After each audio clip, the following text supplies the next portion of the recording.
All right, thank you for joining me. I'm Pastor J. Dillon Proctor. This is the Nazarene Stream Preacher, and I just put up a program about withholding communion.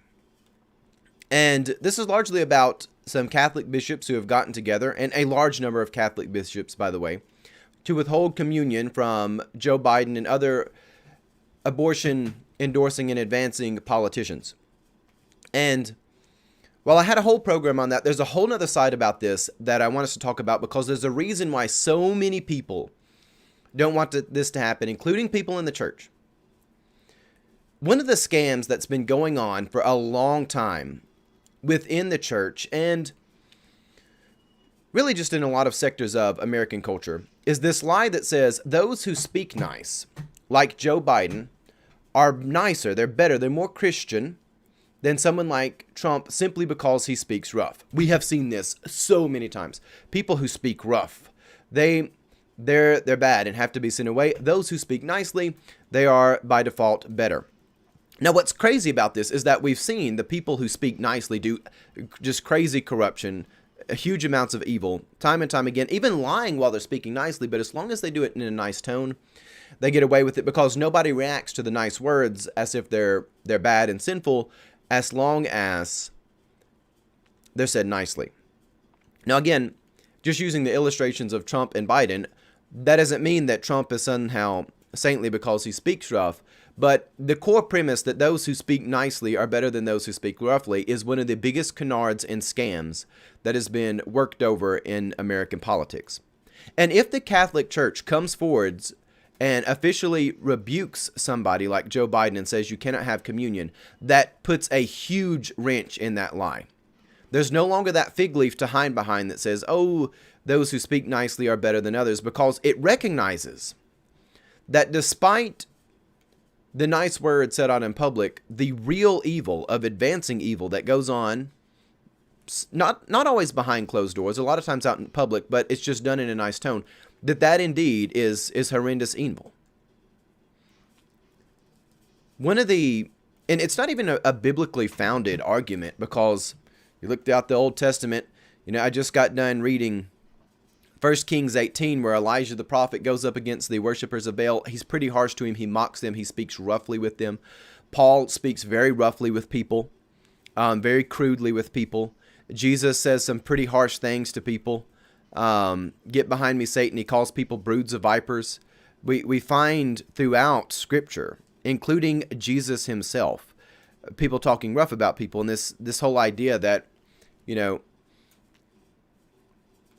you have to be somehow super, super nice all the time is the mark of biblical living. That's just not true. But we've somehow bought into that canard and scam here in our modern day and age. But if the Catholic Church does this, then all the journalists out there who may not confess Christ at all, but they like to, whenever an election or something comes around, purport, well, this person is in good standing with the church.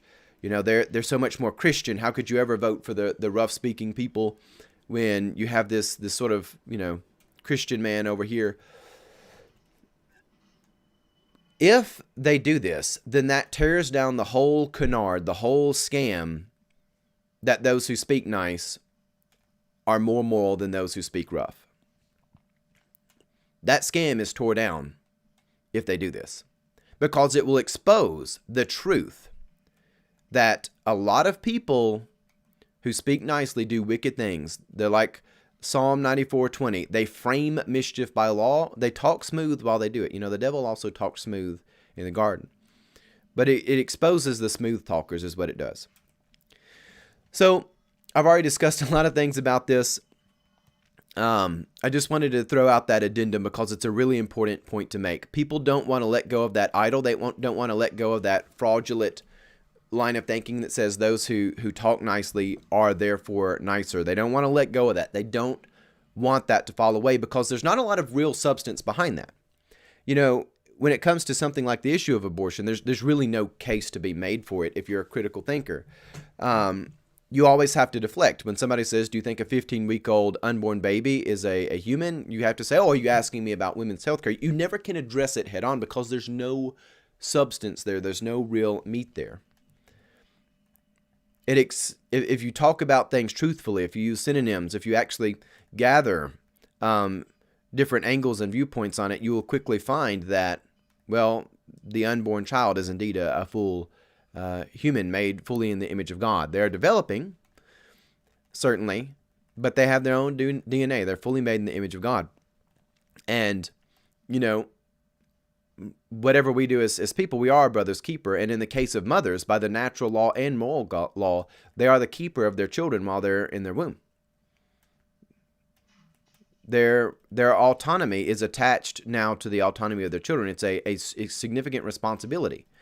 Whether or not you chose that, it has been placed upon you. You don't always get to choose the talents entrusted to us. We don't get to choose when we're born. We don't get to choose how tall we are, what our hair looks like, all these details. But we do get to choose what we do with what's charged to us. And motherhood is one of those things where if you're actually in the confines of God's natural law and God's moral laws, then in marriage, then you're going to be pretty well, expecting pregnancies when they happen. But also, even in the event of unplanned pregnancies, that still doesn't negate the fact that that's a child. And the addendum to my earlier conversation is, people don't want the canard to fall that those who speak nice are nicer. People like to feel the warm fuzzies and say, well, they talked nice, therefore I can just turn a blind eye to the evil that's going on. We've done this with electing pastors in the church. We've picked people who oftentimes speak nicer rather than being spiritually mature. And that's like one of the most amazing things that's been revealed to me over the last year. Speaking nice and speaking professionally is not a sign of spiritual maturity. It's not. It's actually a sign of spiritual immaturity when you're afraid to confront things. You're afraid to address things for what they are. It's like a parent that doesn't have the discipline to discipline their own children. That's an immature thing. It's not actually reaching that place of parenthood as it should. And we've preferred people on the news, people that are politicians that speak nicely and professionally. They have those hushed tones, but in fact, they're promulgating and perpetuating a lot of evil. And just wrapping up my point one more time, one of the sides of this, the reason why you see so many journalists out there that are suddenly concerned about communion, suddenly concerned about, well, what should the church be doing? Should the church do this or not? Suddenly they're concerned about how the church administers its business.